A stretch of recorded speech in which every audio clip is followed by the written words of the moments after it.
Hello mga kababayan, kumusta kayo dyan? Nandito kami sa Nations. Nag-grocery si Leslie ng mga kakainin namin for the week. Tapos kasama naman si Austin sa likod. Hi ka Austin. Austin, hi! Andiyan lang siya. Hinihintay na namin si Leslie. Bawal kasi aso sa loob, so hintayin na lang namin dito.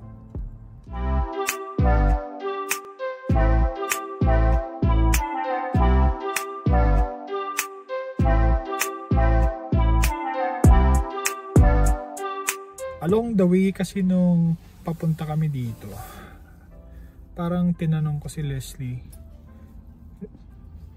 kumusta ang life natin dito sa Canada? I mean, nababagalan ka ba? O nabibilisan? Anong pacing? So, ako may sagot na. Kaso gusto kong marinig yung sa side niya kung nababagalan ba siya or nabibilisan dito sa life sa Canada. So, ang sabi ni Leslie, na mabagal yung life or yung pacing ng life dito sa Canada para sa kanya, which is ang sa akin nag-agree ako. Life overall siguro kasama yung work, yung araw-araw na ginagawa, yung pag-grocery, yung normal na ginagawa sa Pilipinas. Parehas kami ang sagot, mabagal yung pacing dito sa Canada.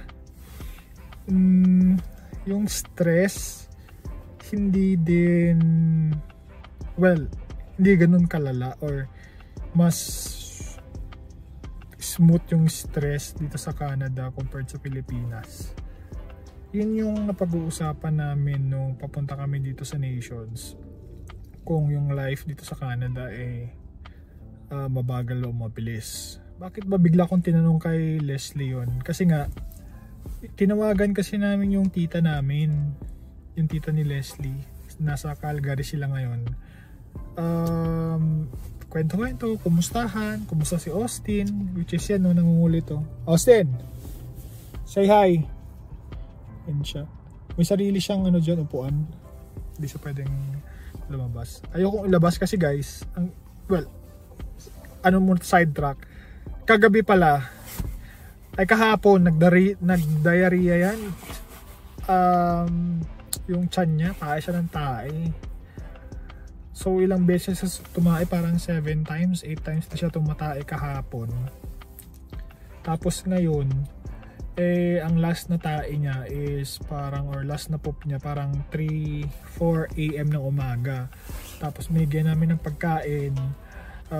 Meron kasi kaming prebiotic para alam ko na kapag sumakit ready kami dyan sa mga ganyang bagay. So long story short, last poop niya is 4 AM. Hanggang ngayon di pa siya pumupoop. So tinitignan namin kung okay na yung tiyan niya. Sabi ni Leslie, kung ikaw nga mag-diarrhea ka ng ilang beses, syempre yung tiyan mo magpapahinga. So yun naman ang sabi ni Leslie. Kaya hanggang ngayon hindi pa siya pumupoop. Ayan, yan ang story niya kahapon. So, mabalik tayo dun sa usapan na nung tumawag kasi kami sa tito ni Leslie, nasa Calgary sila ngayon. Okay naman sila, kumustahan, kumusta ang buhay-buhay. Parang ang sabi kasi nila, lumipat na kayo dito sa Calgary. Yun ang advice nila.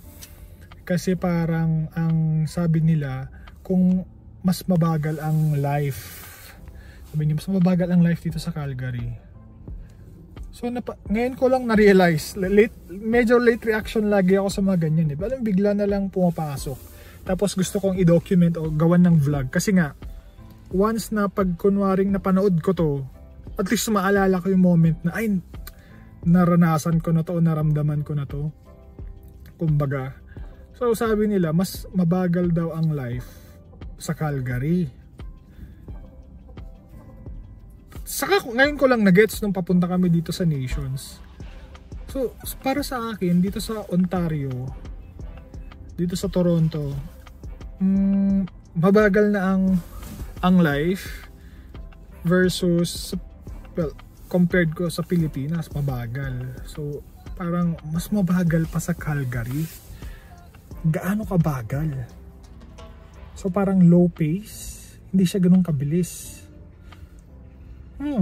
napapaisip tuloy ako kung ano yung pakiramdam ng sobrang mabagal na dito, mas mabagal pa sa Calgary. Sabi ko kay Leslie, naalala mo yung sinabi ni tita, mas mabagal sa Calgary. Tapos hindi kaya, sabi ko, hindi kaya dahil hindi tayo aklet sa case ko na nababagalan ako kasi hindi ako nagtatrabaho sa downtown. Hindi ako araw-araw pumapasok sa downtown or nagtitrain. Isa yun. Pangalawa, medyo outside GTA na kami, hindi kami sa Mississauga, medyo bungad na, mas mabagal ang life. Kasi dun din ang location ng company ko. Or sa case ni Leslie, once a week ka lang pumupunta ng downtown. Baka factor din yun na baka mas mabagal. Pero kaya, bibilis kaya yung pacing natin kung kunwaring everyday tayong pumupunta ng downtown? So yun yung tanong ko kay Leslie. So far kasi, yung setup kasi namin, sa akin, hybrid setup kami ni Leslie. Sa akin, twice or thrice ka papasok dapat. Pero minsan, pag kunwari nag-request si Leslie, once lang pumapasok. Or kunwari kung nagkasakit ako, ayoko mahawa yung mga office mate ko, hindi na ako papasok, diba? Si Leslie, once a week, diba? So, para sa amin, mas maganda yung ganitong setup yung sa bahay nagwo-work. Okay naman yung performance mo. Bakit ka pupunta ng office? Or kahit once a week, diba? So, nagtapos yung usapan namin ni Leslie doon sa point of view na paano pag magka-Calgary. Kumbaga. So, natapos yung usapan namin kasi paliko na kami ng nations. Try, pag may opportunity ka na magtrabaho sa government of Calgary or government of Alberta ba yun? Alberta ang Alberta, like Auditor General of Alberta. Diba? Grabing yun. I mean, grabing opportunity yun. Magkatrabaho ko sa malaking government or sa government ng Canada mismo. Talagang secure ang buhay mo dun. Secure ang family mo. Sabi ko, kung may opportunity na gano'n, kunin mo. Kasi si Leslie, ang gusto niya na yung full remote, kumbaga. Kasi mas na-realize niya na, kasi sa Pilipinas, nung pandemic lang nagkaganon, na-realize ni Leslie na yun yung strength niya, na sa bahay lang siya. Pero, syempre, kung may opportunity na gano'n, tatanggi ka ba? 'Di ba? Iniisip ko naman, kunwaring lilipat kami ng Calgary at meron siyang opportunity na ganun at ako naman na-promote na sa mataas na posisyon. Sabi ko, kunin mo yun, saka ako maghahanap doon. Or siyempre may ano pa naman yun, preparation kung paano lilipat, maghanap ako hanggang doon, di ba? Pero at least paano, ako kasi sanay ako mag-start sa baba. Kumbaga, si Leslie ayaw kong mag-start sa baba kasi nga sayang yung yung galing niya. Bakit mo, kung sa akin, bakit hindi mo i-maximize yung taong malaki ang potential at gusto mong mag-start sa baba para makatipid ka? Yun ang ayokong mangyari kay Leslie. Gusto ko, alam ko magaling si Leslie, kaya gusto ko umangat, nasa angat na siya kasi kaya niya. Ako kasi guys, flexible ako. So, if the salary is right para sa akin at may career ladder, pwede. Kahit medyo mag-start ako sa, hindi naman entry level siguro. Siguro, hindi entry level. Siguro sa next level, above entry level, kaya kong umangat. Naniniwala ako na hindi yun yung end ng position. So, kaya kong umangat ng mabilis kasi yung dedication sa work nandun naman, yung hard work nandun naman. Pero do it my way, play with my strength. Bakit ko pipilitin kung di ko naman kaya? Kumbaga yun ang natapos yung usapan namin ni Leslie. May alis na yung sasakyan. So tignan natin kung ano ang dala ng tadhana. Pero ang sa akin, pag may mga opportunity na ganon, government, maganda dito sa Canada, talagang itutulak ko si Leslie papunta doon. Kasi nga, hindi lang sa sweldo naman nakikita yun.